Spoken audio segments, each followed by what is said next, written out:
Tonight, the stunning royal rebuke. The king strips his brother of a prestigious title.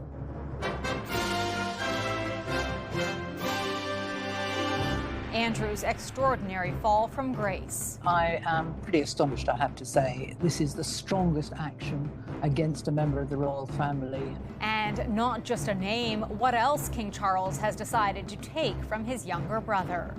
Shame! Shame! Shame! Anger across Alberta, why students cut class. We're here to stand for them because this is messed up. And on the cusp of a World Series crown. Hope they win because my friend will be over for a sleepover with me. Plus, the Blue Jays fan reliving his magic moment on the field in '93. There's a photograph of me with one hand up in the air and celebrating in pure joy.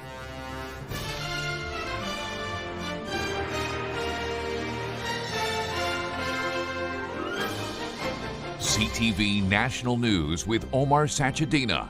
Reporting tonight, Heather Butts. Good evening. He is a prince no more. In an extraordinary move by Buckingham Palace, King Charles announced he will remove his brother Andrew's royal title as he faces mounting pressure over his ties to convicted sex offender Jeffrey Epstein. The palace today acknowledging the pain of the victims. CTV's Joy Malbin on the man who will now be known as Andrew Mountbatten Windsor. No longer a prince, effective immediately. In a stunning palace statement, Andrew was formally stripped of his royal style, titles and honors. I am pretty astonished, I have to say. This is the strongest action against a member of the royal family. King Charles making the painful decision to exile his younger brother, evicting him from his royal residence, a 30-room mansion where he reportedly lived rent-free. Ex-wife Sarah Ferguson also has to move out. He's now going to move to the Sandringham estate. That's a private estate that's owned by the King in Norfolk, and that's going to be funded by the King also. British headlines are brutal. The royals facing growing public pressure over Andrew's ties to sex offender Jeffrey Epstein and Ghislaine Maxwell. He even hosted them at Windsor's royal mansion in 2006 after an arrest warrant had been issued for Epstein. Then there's Virginia Giuffre's new posthumous memoir, renewing claims she was sexually assaulted by Andrew as a teenager, a claim Andrew denied in that infamous BBC interview. Categorically, I don't remember meeting her at all. Despite continued denials, the palace says the censures against Andrew were necessary. Their Majesties wish to make clear that their thoughts and utmost sympathies have been and will remain with the victims and survivors of abuse. This is far from over. We're still getting that steady drip, drip, drip from the Epstein files. Andrew's daughters, Princess Beatrice and Princess Eugenie, will keep their titles. Critics say Andrew's shocking lack of judgment left King Charles no choice. Under intense public and political scrutiny, the former prince now the biggest name to fall in the Epstein scandal. Heather? Joy, thank you. Record-breaking rain drenched parts of New York. At least one person has died after being trapped in a flooded basement. Flash flooding and downed trees triggered commuter chaos. Water poured into New York's subway system. The conditions also made it a dangerous day for flying. Ground stops and thousands of delays stacking up at some of the busiest airports across the U.S. East Coast. In Jamaica, emergency crews are still trying to reach some areas devastated and cut off by Hurricane Melissa. CTV's Abigail Beeman now on what Canada is doing to help. This family fights tears, surveying damage to their home in coastal Black River. If we had stayed, we'd have died. While feeling fortunate to find a mattress to sleep on. Even though they are soaking wet, but we can lean them up with the water can and drain out. If we even sit up, we will manage. We will manage. Hurricane Melissa has killed dozens and caused massive destruction across Jamaica, Haiti, and Cuba. Today, our government is providing $7 million in humanitarian assistance. That promise includes $5 million for humanitarian partners providing aid such as sanitation and clean water, and $2 million for the World Food Program. The government says Canada hasn't received any requests for military or personnel help, but is ready and waiting. We're standing with the Caribbean today, and we'll be here tomorrow to help rebuild stronger, safer, and more resilient. We think this is going to be a little worse than what the initial reports are looking like. Global Medic has portable water purification units and family emergency kits en route to Jamaica and is offering drone mapping services. Rahul Singh says being on an island poses additional challenges. There's less infrastructure and less capacity for folks to go to. And then with the flooding, and then the flooding sitting there, you've got to get rid of that water. Tonight, Hurricane Melissa batters on towards Bermuda, downgraded to a still very powerful Category 2 storm. At this point, it's forecasted to be a post-tropical storm when it passes Canada's east coast tomorrow night. Heather? All right, Abigail, thank you. Prime Minister Mark Carney is in South Korea as the APEC summit gets underway. 카나다 총리입니다. Carney was greeted by South Korea's president and will have a major meeting on the sidelines with Chinese President Xi Jinping amid trade tensions between our two countries. I guess on the scale of from 0 to 10, with 10 being the best, I would say the meeting was a 12. U.S. President Donald Trump agreed to lower U.S. tariffs on China from 57% to 47% after his meeting with Xi yesterday, and says China agreed to help stop fentanyl trafficking and postpone restrictions on rare earth minerals. Earlier today, Carney got a personal look at the South Korean contender to replace Canada's aging submarine fleet. CTV's Judy Trin now with just how vital it's becoming to get new Canadian subs in the water. This is Hanwha's KSS-3 submarine, launched into the sea just in time for the Prime Minister's visit.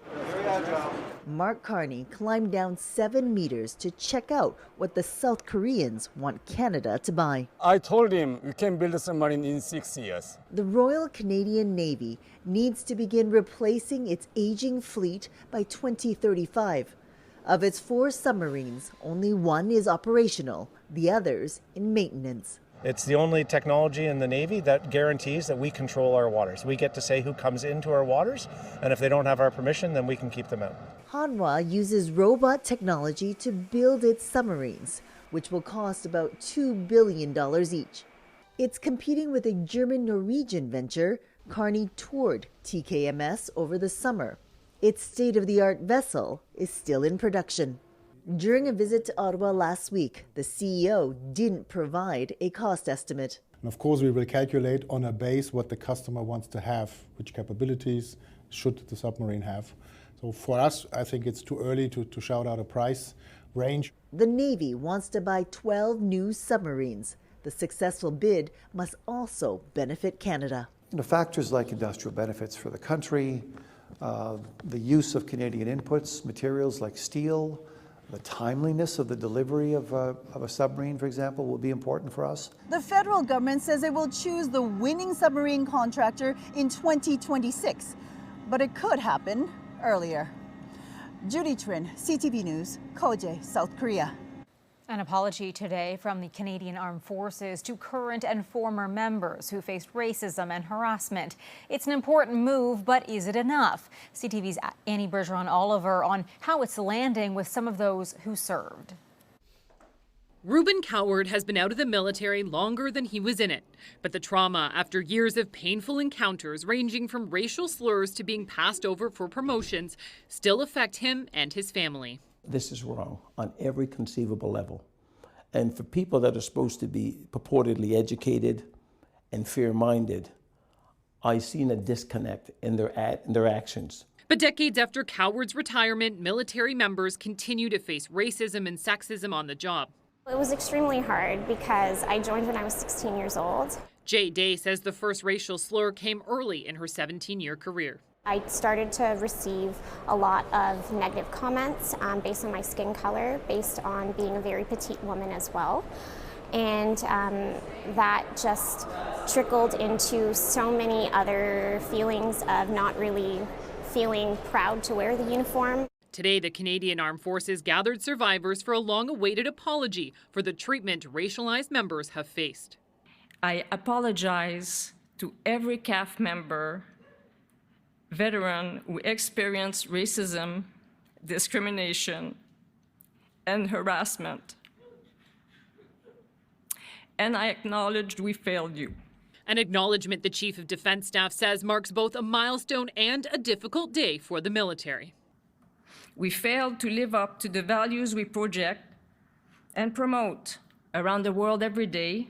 But while some veterans feel the apology is too superficial, others say it validates their experiences. I've experienced my own racism while wearing the uniform, and to see what happened today, it really warmed my heart to see that we're on the right path towards healing and reconciliation. The military says it is committed to real and lasting change, and that this apology, Heather, is just one step along that path. Annie Bergeron-Oliver in Ottawa. A Winnipeg high school is in mourning after the death of a football player severely injured during a game. Grade 12 student Darius Hartshorn suffered a spinal injury during the first play of a game earlier this month. He had undergone emergency surgery but died last night. His family called the incident a bad collision and a fluke play.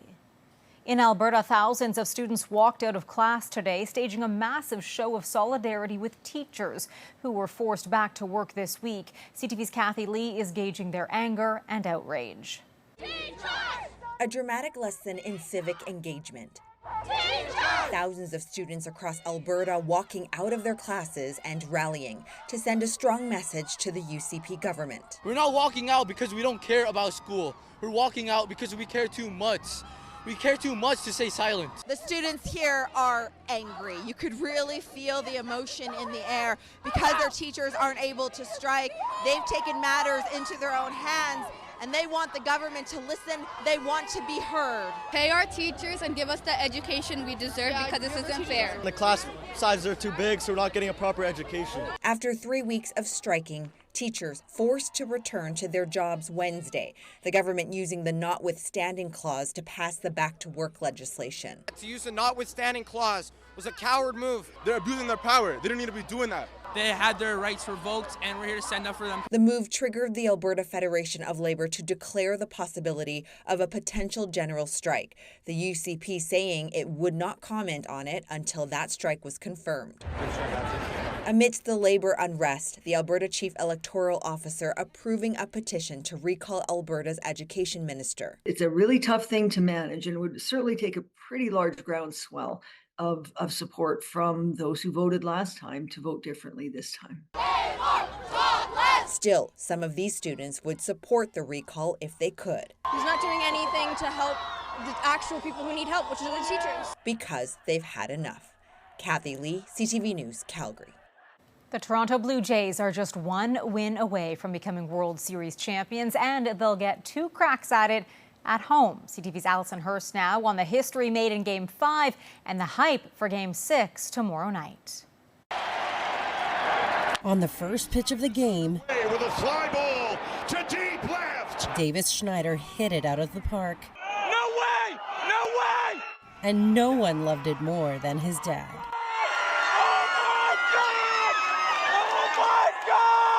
His meta glasses are a little bit, they're kind of dumb. I don't know why he wears those all the time, but yeah, those are the glasses he was wearing. But you know, it's great to have my family out here. Vladimir Guerrero Jr. up next, doubled down. And 2 batters in, they are up 2-0. Back-to-back home runs to start Game 5. Oh my gosh, the first time ever in a World Series, back-to-back home runs to start a game. It's crazy. I can't believe this right now. But perhaps the biggest storyline of Game 5, starting pitcher 22-year-old Trey Yesavage and his dominance on the mound, setting a new World Series rookie record with 12 strikeouts. The guy's only 22 years old and he's playing at like super high level. This is like unheard of. Stuff legends are made of. Yesavage silenced the star-studded Dodgers offense, holding them to just 1 solo home run. It's a crazy world, crazy world. Hollywood couldn't have made it this good. Also making his former pitching coach proud. This is an unprecedented outing in a lot of ways, but you know, specifically with Trey being 22 and only being in the big leagues for 6 weeks, it's honestly one of the best outings, I think, in postseason or World Series history. The Jays are turning their attention to Game 6, a rematch between Kevin Gausman and the Dodgers' Yoshinobu Yamamoto, who in Game 2 pitched a complete game. Blake and Austin de Nobrega have big plans for Game 6. My friend will be over for a sleepover with me, so I hope we can watch them win on Friday. Watch it for the sleepover? Yeah, I think we're gonna end trick-or-treating early so that we can go back and watch it. And hope the Jays win the Fall Classic in 6, in the 6. Allison Hurst, CTV News, Toronto. Coming up. This is how Nova Scotia supports everybody here in Nova Scotia. Why an NHL star returned home to help on the bench.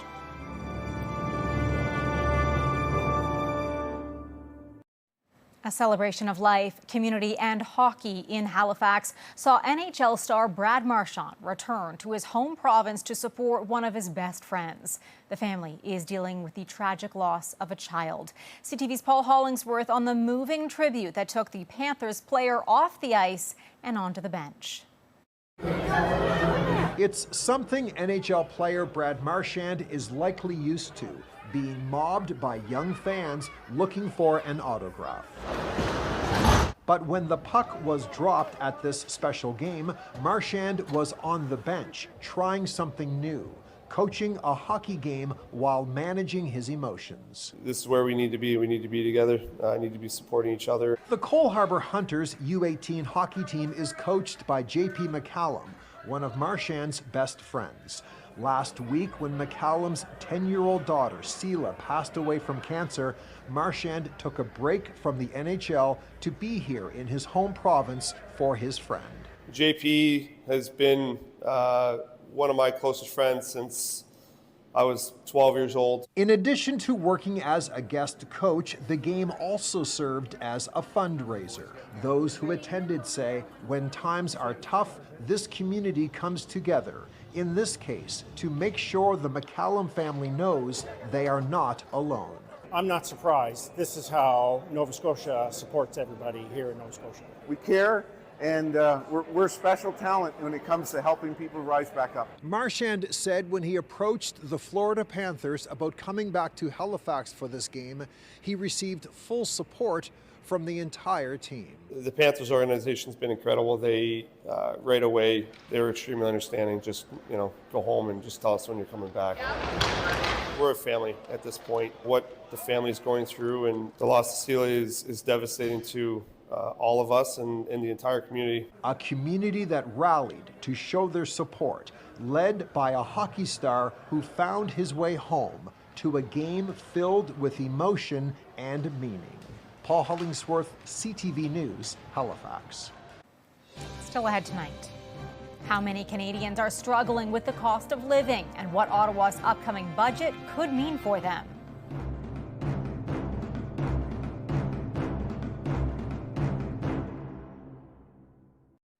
Days before the federal budget, Conservative leader Pierre Poilievre is responding to Prime Minister Carney's pre-budget speech, addressing young Canadians and placing blame at the feet of the federal government. More sacrifices. No more sacrifices. Mr. Carney, the young people in this room and across this country have already sacrificed enough. Canadians struggling with debt will be watching next week's federal budget closely. CTV's Heather Wright with what they're looking for. In her spare time, Annetta Wozniak bakes. Cream puffs, tiramisu, beautiful cakes. It's a passion of hers, but also a way to try and make some extra money. It's a huge challenge to live in downtown Toronto. Wozniak is one of the millions of Canadians living paycheck to paycheck. She's a single mom and has a job, but is struggling. She uses the food bank where she also volunteers, but fears she may soon be evicted as she struggles to pay rent. I don't pay fully rent because I don't make enough. My one income, it's not enough for me and my daughter. But I'm doing my best. With the Carney government set to unveil its first budget next week, people like Wozniak will be watching for anything that might make their lives more affordable. The Liberals have already announced plans to make the National School Food Program, which provides meals to 400,000 children, permanent. Ottawa will also start automatic benefits for the 2026 tax year that will ensure 5.5 million low-income Canadians receive eligible tax breaks, including the GST HST credit, the Canada Child Benefit, and the Canada Disability Benefit. There could also be tax breaks to help those working in skilled trades and personal support workers. But financial experts caution it's unlikely the federal budget will include anything that will make an immediate impact on affordability. I can't imagine anything in the budget that is going to be even targeted specifically for you that's going to be material enough to take you from being in a situation of financial despair to one of financial success overnight. That's just an unrealistic expectation. While the government is expected to increase spending in certain areas, the Prime Minister has also warned of sacrifices that will have to be made during this time of economic uncertainty. Heather Wright, CTV News, Toronto. Still ahead, a walk down Blue Jays memory lane. What the fan who celebrated with Joe Carter in '93 is sharing about his wild experience.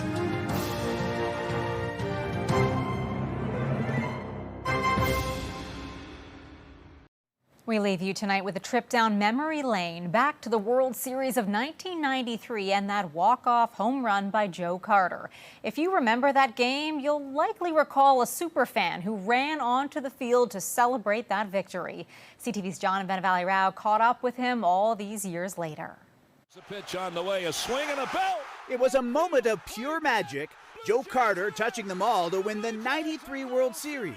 But while millions across the country began to party, Mark Astrom wasn't content to just watch the team celebrate on the field. Just the instinct of I'm here, I'm this close, and we're going to win it, and this is first time ever, so why not? Astrom was at that historic game, having bought tickets from a scalper for a now unbelievable price. We were able to get a ticket for only 130 Canadian in the fifth level. So Joe has touched home plate. Before Carter stepped up to the plate, Astrom had moved to a lower section. 2-1 on Carter. And when that homer was smacked, he decided to rush onto the field. I sprinted down the stairs, had to duck an usher. You can see him jumping with the team and photobombing a CBS camera crew saying, "Hi, Mom." There's a photograph of me with one hand up in the air and celebrating, and pure joy on my face for the Jays having won and being there to witness it. After about a minute, he was apprehended by a police officer, hauled off the field, and let go. I went back up to the seats to enjoy the insanity. Evidence of pure joy and fashion. He's kept all the photos of his moment with the team.